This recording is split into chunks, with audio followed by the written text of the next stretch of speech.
Well, Glenda and Dave, that's right. Some huge developments. Another exotic dancer says she was at the party, saw Greene, and witnessed Carlita Kilpatrick beating Tamara Greene. Also in the testimony, Kwame Kilpatrick admitting an affair with the federal police monitor for Detroit.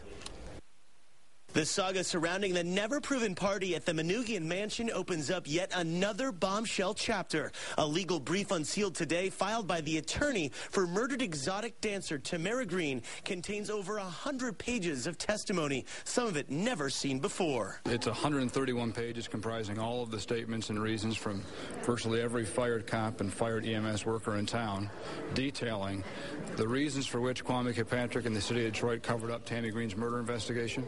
Greene was killed several months after she allegedly danced at a wild party in 2002 at the Manoogian Mansion. Kilpatrick and his family have steadfastly denied the party ever happened. But in these documents released today, new witnesses we haven't heard from before say in sworn testimony the party happened. Among those who testified, Tamika Ruffin, another exotic dancer who says she also performed at the party and saw marijuana and cocaine inside the Manoogian Mansion that night. She also claims that Carlita Kilpatrick beat Tamara Greene with a 2x4 when she saw Greene giving Kwame Kilpatrick a lap dance. Ruffin also says that in the weeks and months after the party, she was with Greene when Carlita Kilpatrick would repeatedly call Greene's cell phone and threaten Greene. The documents also reveal more testimony of Detroit police officers alleging high-level corruption within Kilpatrick's bodyguard unit, with officers being forced out at the first sign those officers were cooperating with those investigating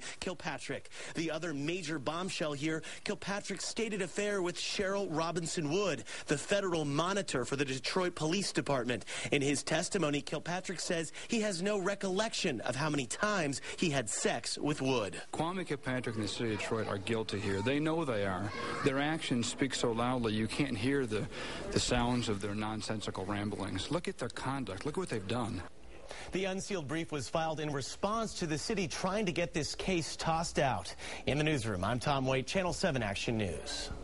All right, Tom, thank you. Now, a city attorney asked a judge in September to dismiss this lawsuit against the city of Detroit and ex-mayor Kwame Kilpatrick. Attorney John Shapka filed this 68-page document in making the city's case. The filing says Tammy Greene's murder was linked to a drug feud and had no connection to a rumored party at the Manoogian Mansion or Kilpatrick. In the document, the city attorney says Eric Mitchell was the intended target of the bullets that hit Greene at the time of her 2003 killing. He was a passenger in her car. The city identifies Darrett Little D. King as the likely killer. King denies any involvement in Greene's murder, and he was never charged. Attorney Norman Yatuma counters that belief in correspondence he shared with Action News. As we are all aware, Miss Greene's killer remains on the loose out there somewhere.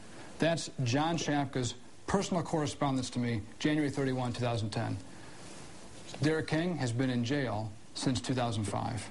So if Derek King is the killer, then the killer is not on the loose somewhere. John Shapka doesn't believe it. No one in the city of Detroit believes it. So it really doesn't matter if I believe it, because they're not buying their own stuff. So I can't imagine for a moment the judge is going to believe it. We made efforts to reach City Attorney Shapka today for comment and have so far been unsuccessful.